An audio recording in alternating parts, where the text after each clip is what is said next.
Imagine discovering something incredible in a quiet town in Turkey. The discovery is an ancient book that has been hidden for centuries. But this is no ordinary book. It is a Bible. This Bible is unlike any other. The writing in this Bible is so ancient and mysterious that almost no one can decipher it. This Bible reveals unexpected stories, unlike anything most people have learned about Jesus. Its pages hold secrets so surprising and unusual that in the past, people were punished and even executed for possessing it. Smugglers were trying to sneak the book out of the country when they found it in the ancient city of Tokat. Alongside it were glittering treasures, gold coins, jewels, and rare artifacts. But when people saw this Bible, they knew it was something special. Scholars rushed to study it, and what they found inside left them speechless. The ancient Assyrian language graces its pages, adorned with gold decorations. He talks about Jesus, giants, angels, and a flood that wiped out nearly all of humanity. It also has a completely different version of what happened to Jesus during his final days. This Bible doesn't just talk about Jesus. It also tells stories about giants. Yes, real giants. These giants weren't just big, they were massive, as tall as trees. According to the Bible, they were born from angels who disobeyed God. These angels, called Watchers, came to earth and shared forbidden knowledge with humans. They taught people things they weren't supposed to know. And when they fell in love with humans, they had children. The Nephilim. These children were giants with incredible strength and power. The Nephilim caused so much chaos that God decided to send a massive flood to wipe them out. According to this Bible, the spirits of these giants didn't disappear. Instead, they became something else. Spirits that still roam the earth, influencing people in ways we can't see. This Bible also includes references to other books omitted from the modern version. One of them is the Gospel of Barnabas, a book that says Jesus wasn't the Son of God, but just a prophet. It even claims that one of his closest followers, Judas, betrayed him in more ways than one. Religious leaders back then decided that books like this were too dangerous. They burned them, banned them, and made sure no one would ever read them. But somehow, this Bible survived. And now, after all these centuries, it's back, and it's challenging people who owned books like this in the past, risked arrest or worse. This could be arrested or worse. In some cases, they even faced the death penalty. The leaders of the time wanted to control what people believed, so they decided which stories to keep and which ones to erase. However, some of these forbidden books managed to remain hidden away. Buried in caves, locked in secret rooms, or smuggled like treasure, they survived the centuries. Today, experts are working day and night to uncover the secrets of this forbidden Bible. They are translating its ancient words, studying its golden pages, and attempting to understand why it remained hidden for such a long time. But not everyone is happy about it. Some people believe these stories should stay hidden. They argue that challenging our long-held beliefs is too risky. The discovery of this forbidden Bible has stirred up a storm of debate, and it's easy to see why. Hidden within its pages are ideas that challenge the very foundation of what millions of people believe. At the heart of this controversy are claims about Jesus, his life, and the events surrounding his death. Claims that completely contradict the stories we've been told for centuries. Remember to join our community by subscribing to this channel. One of the most shocking revelations in this ancient text is that Jesus may not have been crucified. Instead, the Bible implies that someone else, possibly Judas Iscariot, took his place on the cross. This idea is shocking because the crucifixion is central to Christianity. It's not just a historical event, it's the moment that defines salvation for Christians. Without it, the story of Jesus' sacrifice loses its meaning. Some scholars argue that alternative beliefs about Jesus may have influenced the writing of this Bible, and others like it. In the early days of Christianity, there wasn't just one way to interpret his life and teachings. Different groups, each with their own traditions, wrote their own accounts. Over time, Some versions of the story became official, while others faced rejection or even destruction. One of the texts mentioned in this forbidden Bible is the Gospel of Barnabas. This book is considered so dangerous that most people have never even heard of it. This is because it dares to challenge some of the most sacred ideas about Jesus. The Gospel of Barnabas portrays Jesus not as the Son of God, but as a prophet, a messenger of God's will. It even goes as far as to say that Jesus himself denied being the Messiah. This contradicts what is written in the 4 Gospels found in the modern Bible, where Jesus is described as both the Son of God and the Savior of humanity. The Gospel of Barnabas also accuses one of Christianity's most influential figures, the Apostle Paul, of twisting Jesus' teachings. According to this text, Paul changed the message to fit his own agenda, creating a version of Christianity that strayed far from what Jesus originally taught. People credit the Apostle Paul with spreading Christianity throughout the Roman Empire. His letters, which make up a significant portion of the New Testament, are considered foundational to Christian theology. If the Gospel of Barnabas is correct, it would mean that one of the most important figures in Christianity may have modified Jesus' message. If these books existed, why were they hidden or destroyed? The answer lies in the early days of Christianity, when leaders were trying to unify their beliefs. Around the 4th century, Roman Emperor Constantine wanted to solidify Christianity as the empire's official religion. To do this, church leaders had to decide which texts to include in the Bible and which to leave out. The books they chose became what we now know as the New Testament, but not all early Christians agreed with this selection. Some believed that the rejected texts, like the Gospel of Barnabas, held valuable truths. Despite challenging traditional beliefs, some argue for the study and preservation of these texts as historical records. They believe that understanding these alternative accounts can give us a fuller picture of early Christianity and the diverse ways people viewed Jesus. Others, however, are more cautious. They worry that these stories could confuse or mislead people, especially since they often contradict the established Bible. The Bible speaks of angels called watchers sent to earth to guide humanity, but something went terribly wrong. These angels, intended for protection and education, disregarded their mission. They shared forbidden knowledge with humans, secrets about the stars, the earth, and even how to use weapons. This wasn't just any knowledge, it was the kind of power that could change the course of history. Humans learned how to craft tools of war, how to manipulate nature, and how to use magic. These teachings, while incredible, led to chaos. The world became filled with violence and greed, and humanity started to lose its way. This knowledge wasn't meant for humans. According to the text, it corrupted those who used it, leading to terrible consequences. Once trusted by God, the Watchers became fallen angels, banished from heaven due to their betrayal. One of the most fascinating texts connected to this forbidden Bible is the Book of Enoch. Written long before many parts of the modern Bible, it offers a detailed account of the Watchers, the Nephilim, and their impact on humanity. The Book of Enoch describes how Enoch, a man who walked with God, was chosen to mediate between the Watchers and God. Enoch pleaded for their forgiveness, but their betrayal was too great. The Watchers were imprisoned deep beneath the earth, and their offspring, the Nephilim, were destroyed in the flood.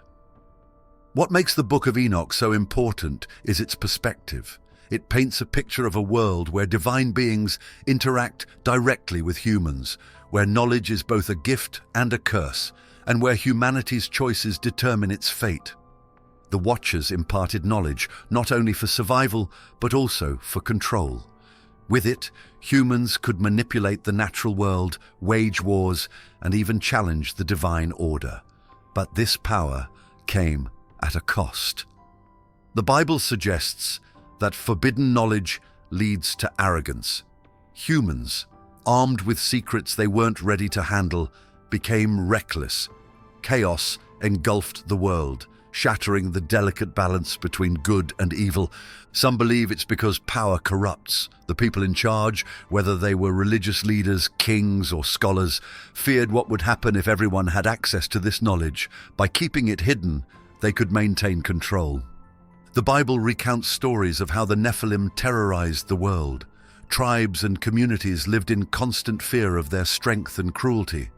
According to some accounts, their rampages wiped out entire cities. The young David defeated Goliath, a particularly famous giant from biblical lore. People often perceive Goliath as a lone figure, but this forbidden Bible suggests he wasn't unique. He was part of a larger lineage of giants that once dominated entire regions. According to this ancient text, the giants didn't just die off. Despite the great flood wiping out much of the earth's corruption, the spirits of the Nephilim reportedly survived. They became restless, wandering spirits seeking to influence humanity from the shadows. Fascinatingly, the concept of giants extends beyond the pages of the Bible. Many cultures share similar stories of massive beings who ruled in ancient times. In Greek mythology, the Titans were godlike giants who clashed with Zeus and the Olympian gods in a battle for control of the universe. Irish legends speak of Finn McCool, a giant so strong he built an enormous stone bridge across the sea. In Norse mythology, there are tales of frost giants, towering beings who lived in a realm called Jotunheim and often battled the gods of Asgard. Even explorers like Marco Polo claim to have encountered giants during their travels. Polo described meeting a race of enormous people who could carry several men at once without breaking a sweat. They all describe giants as powerful but dangerous beings, often responsible for chaos and destruction. The similarities between these stories suggest they might be based on a shared ancient truth, passed down through generations in different cultures. Are you enjoying the story? Support our channel by clicking the subscribe button. According to the Forbidden Bible, the Nephilim became so dangerous that God decided to reset the world. The Great Flood, often associated with Noah's Ark, wasn't just about punishing humanity for sin. It also had the intention of wiping out the giants and their power. It also aimed to eradicate the giants and their power. Of the Nephilim may have been destroyed. Their spirits are said to have survived. The text hints that these spirits continue to roam the earth, seeking out human hosts to carry on their dark legacy. This idea gives a chilling twist to the flood story, suggesting that the battle between good and evil didn't end with Noah. It just changed form. The Vatican, the center of the Catholic Church, was one of the first groups to react when news of this ancient Bible spread. Because this Bible has stories that are very different from the ones in the regular Bible, and those differences could raise lots of questions. When the Vatican heard about the discovery, they immediately asked the Turkish authorities if they could see the manuscript. They wanted to study it carefully and figure out what it says and where it came from. This wasn't just curiosity. This was about protecting the history and beliefs that the Church has shared for thousands of years. This ancient Bible presents challenges to the traditional story of Jesus, such as denying his crucifixion or asserting Judas's substitution. For Christians, the crucifixion is one of the most important events in their faith, so any suggestion that it didn't happen could cause confusion or even doubt among believers. The Vatican likely wants to ensure that false information doesn't mislead people. They're also concerned because stories like this can sometimes cause arguments between religions. One of the biggest questions about this ancient Bible is whether it's real or fake. Experts are trying to figure out exactly how old it is and if the stories inside match up with other historical texts. Some believe the manuscript is real, pointing out that it's written on animal skins and in an ancient language, which are signs it could be authentic. They say it's possible that this Bible has survived for over 1,000 years, hidden from the world until now, but not everyone agrees. Other experts are skeptical, which means they're not convinced yet. They think the manuscript might be a clever forgery, made to look old but actually written much later. The The truth is, figuring out whether a book like this is real or fake takes a lot of time, careful testing, and input from many different scholars. If the manuscript proves to be authentic, it could alter people's perceptions of certain religious stories. But if it's fake, it could cause unnecessary arguments and confusion. That's why scientists, historians, and religious leaders are all working together to find the answers. If this ancient Bible is real, it could have a huge impact on how different religions talk to each other, especially Christianity and Islam. The manuscript endorses certain Islamic beliefs, such as the notion that Jesus did not undergo crucifixion, but rather ascended to heaven alive. Islam views Jesus as a prophet, not the Son of God, and the Quran affirms that he did not die on the cross. If the stories in this Bible match Islamic beliefs, it might encourage more conversations between Muslims and Christians. It could help people from these two religions find common ground, even though they have many differences. But it could also cause disagreements. Some Christians might feel upset if this Bible challenges key parts of their faith, like the crucifixion, and some Muslims might use it to argue that their version of events is correct. This discovery isn't just about religion, it's about history, culture, and how people understand their place in the world.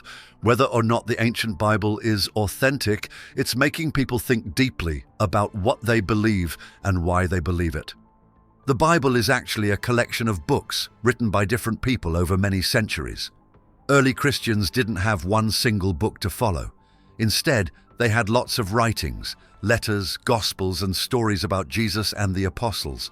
Some of these writings became the Bible we know today, but others were left out. Religious leaders came together in meetings called councils to figure out which books should be part of the Bible. Two of the most important councils for the New Testament canon were the Council of Hippo, 393 AD. This council helped list the books that would make up the New Testament. The Council of Carthage, 397 AD. This council confirmed the list of books agreed upon earlier, making it official.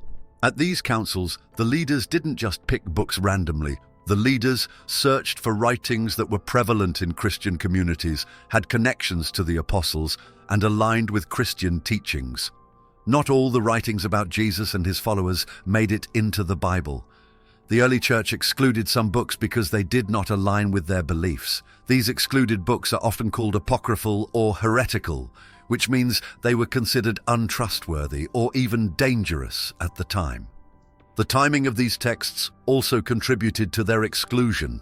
Many of the rejected books were written much later than the ones included in the Bible, making them less reliable as first-hand accounts of Jesus' life.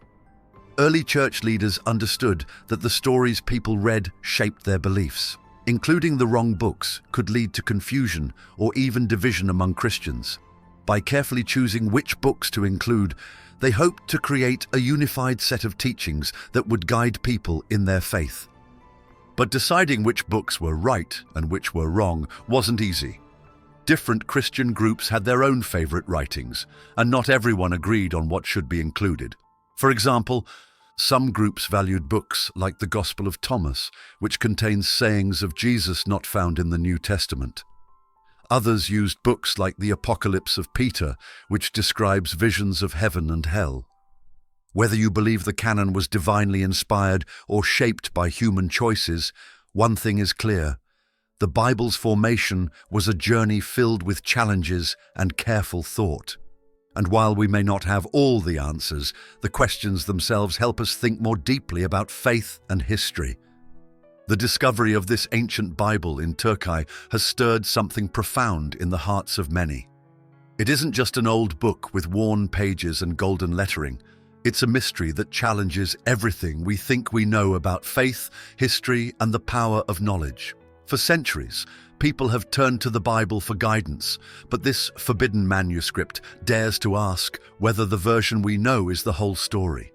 This text whispers secrets that were long buried, tales of Jesus that question traditional beliefs, stories of giants that seem too fantastical to believe, and the haunting suggestion that not all knowledge was meant to be shared. The Vatican's swift reaction to this manuscript speaks volumes. Their request to study and evaluate the text highlights the immense influence such a discovery could have. It's not just a matter of historical curiosity. It's about the potential ripple effect on millions of believers. For some, this could open doors to dialogue, particularly between Christians and Muslims who already share overlapping beliefs about Jesus. For others, it could be unsettling, shaking the foundation of what they've known their whole lives. Then there is the question of authenticity. Experts continue to disagree. Is this manuscript truly ancient, or could it be a clever forgery designed to spark chaos or gain fame? If it is genuine, it could rewrite parts of religious history. If you're enjoying this story, now is the perfect time to show your support.